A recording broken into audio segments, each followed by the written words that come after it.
orang, manusia kalau sudah punya sifat iri, sifat dengki, itu sangat sulit dikalahkan. Caranya hanya satu, abaikan, abaikan, abaikan. Halo, welcome back to my YouTube channel. Ketemu lagi sama aku, Devi Driver Shadow. Jangan lupa untuk klik tombol like, comment, dan subscribe ya.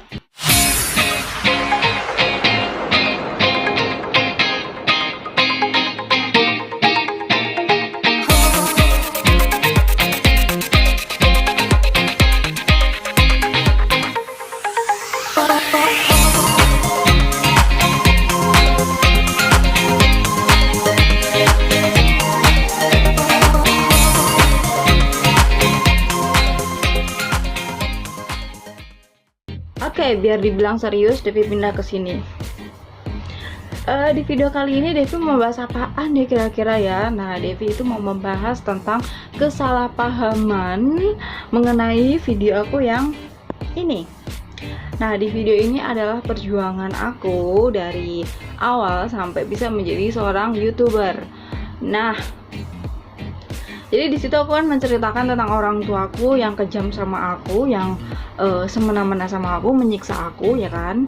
Nah, di situ banyak ada juga yang bilang aku tuh durhaka, ada yang bilang aku tuh sama orang tua tuh nggak boleh gitu, gimana pun juga dia orang tua kamu dan bla bla bla bla bla bla. Tapi setelah aku jelaskan dan aku kasih tahu, ada yang menjawab, kalau aku jadi kamu, mungkin aku bakal lebih kejam dari kamu.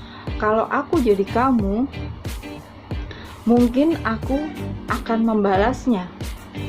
Oh, maaf, kalau memang orang tuamu seperti itu, aku tidak tahu. Nah, inilah kenapa aku tuh nggak mau menceritakan seluruhnya. Tetapi seringkali orang itu salah paham kalau kita nggak menceritakan semuanya. Dan semua itu kembali lagi kepada individu masing-masing. Dari mana kalian memandangnya, dari sisi mana kalian melihatnya, dari sisi negatifkah, dari sisi positifkah? Karena semua pikiran orang itu tidak sama, tidak bisa seperti yang kita harapkan.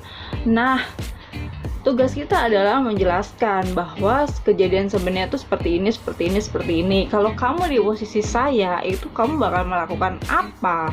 Nah, itulah yang kemarin sangat menjadi perbincangan. Dan kalau aku itu adalah anak broken home, ya kan? Anak broken home itu rata-rata kuat. Kenapa? Tuhan tidak akan memberi cobaan di luar batas kemampuan manusia itu. Oke, sampai sini paham ya? Jadi kenapa Tuhan memberi saya cobaan seperti itu? Karena Tuhan tahu saya itu adalah wanita yang kuat, yang strong. You know? Nah, kenapa Tuhan itu memberi cobaan kepada seseorang? Karena ya itu memang sudah suratan gitu. Kalau misal kamu tuh beruntung dapat orang tua yang harmonis, yang menyayangi kamu dari sejak kamu masih orok sampai kamu dewasa, kamu disayangi sama orang tua kamu dipenuhi kebutuhan sama orang tua kamu, bersyukurlah kawan. Bersyukurlah, karena tidak semua anak mengalami hal itu. Ada juga yang lebih parah dari aku, dibuang dari lahir, tidak dianggap, terus akhirnya menjadi kacau hidupnya. Dan kalian tahu sendiri kan, kehidupan wanita itu banyak juga yang hancur, banyak juga yang berhasil. Kembali lagi kepada diri sendiri, gimana cara kita itu menyikapi kehidupan ini.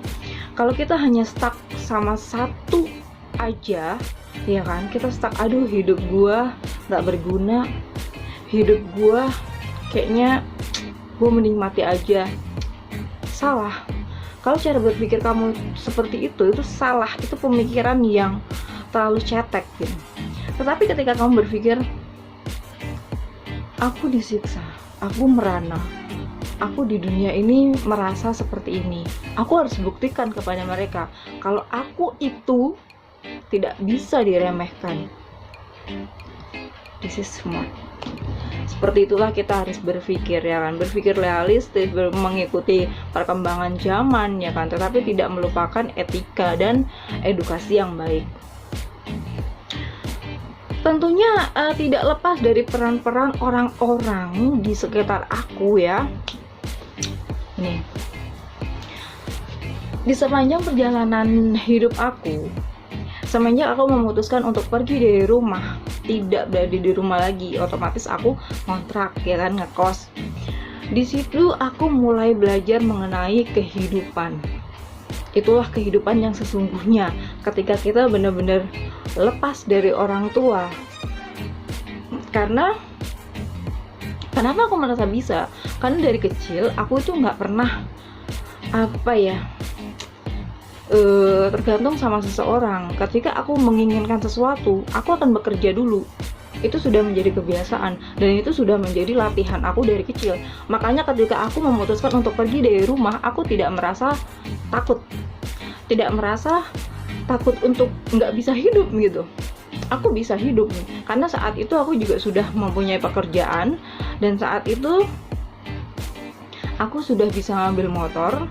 Ya DP-nya di DP-in orang tua karena itu katanya hadiah ulang tahun, yang DP orang tua, tapi yang cicilannya itu aku dulu ambil Satria FU yang 2012. Nah saat itu cicilannya itu 1 bulannya 1 juta sekian, dan penghasilanku saat itu hanya 2,5 juta. Kalau ada lembur baru ada tambahan, tetapi kalau nggak ada lembur itu pokoknya 2,5 juta. Mengalami pasang surut, kadang nunggak sampai dikejar-kejar sama kolektornya, itu aku sudah pernah ngalamin dan aku sudah tahu cara menghadapinya seperti apa. Bahkan aku ketika sudah lunas ya kan, itu kan ada denda yang harus dibayar. Nah aku itu bisa bikin memohon keringanan ya kan, untuk denda itu supaya diberi keringanan, dan aku dapat alhamdulillah waktu itu mungkin sekitar 30-40%-nya gitu, aku dapat diskon. Dan nggak semua orang bisa berpikir sampai situ ya kan. Dan yang jelas itu adalah pengalaman. Aku banyak berkomunikasi sama orang selama aku dulu. Jadi aku pergi dari rumah itu saat ini total itu sudah ada mungkin 7 tahun aku pergi dari rumah. Ibaratnya sudah tidak tergantung orang tua gitu. Aku bertemu dengan banyak orang, banyak karakter. Oh orang seperti ini, oh orang seperti ini, sifatnya seperti ini. Cara menghadapi orang yang seperti ini bagaimana, cara menghadapi orang yang seperti ini bagaimana, orang yang jahat, orang yang baik, itu semua sudah aku temui. Jadi ketika aku memulai sesuatu, seperti aku membuat akun yang harus berhadapan dengan ratusan bahkan jutaan orang, di situ aku sudah punya bekal untuk menghadapi mereka. Ya namanya manusia biasa ya, terkadang kita sesekali kita terpancing sama emosi. Oh seperti komen-komen yang kasar, komen-komen yang seperti kayak kemarin Putra Jogja itu. Nah biasanya orang kayak dia ini langsung aku blokir, yang komen-komen negatif tuh biasanya aku blokir. Tapi nggak tahu kenapa satu orang ini tuh nggak aku blokir. Ya tujuannya sih sebenarnya supaya dia tuh bisa tahu lah perbedaan wanita yang dia itu hanya employ dan self-employ. Kayak Devi kan employ dan self-employ, sedangkan yang dia sebutkan itu cuma employ, berarti cuma bekerja aja tanpa melakukan hal lain gitu. Kalau Devi kan ibaratnya YouTube ini kan adalah bisnis, terus bikin Instagram misal followernya nanti banyak, itu kan ada endorse juga, itu juga bisnis, menghasilkan uang juga. Tapi kalau orang kayak Putra Jogja itu dia pikirannya tuh pendek gitu, nggak bisa berpikir dan hanya iri melihat wanita itu lebih kemampuannya daripada dia. Seperti itulah yang aku lihat dari dia. Intinya dia itu nggak mau tersaingi sama wanita gitu. Makanya dia banding-bandingin aku dengan supir-supir cewek lain yang ibaratnya tidak sepede aku untuk ada di depan kamera seperti ini, karena nggak semua wanita itu percaya diri di depan kamera gitu. Ada yang cuman ya kayak kalau bikin TikTok kan biasa ya, cuman dia nggak ada interaksi apa-apa. Tapi ketika kita bikin YouTube itu kita kan ada interaksi, kita membuat konten, kita harus punya rasa percaya diri, kita harus punya ide-ide yang kreatif, dan ya namanya kita bekerja ya kita harus profesional, kita harus punya satu tujuan dan visi misi yang jelas begitu.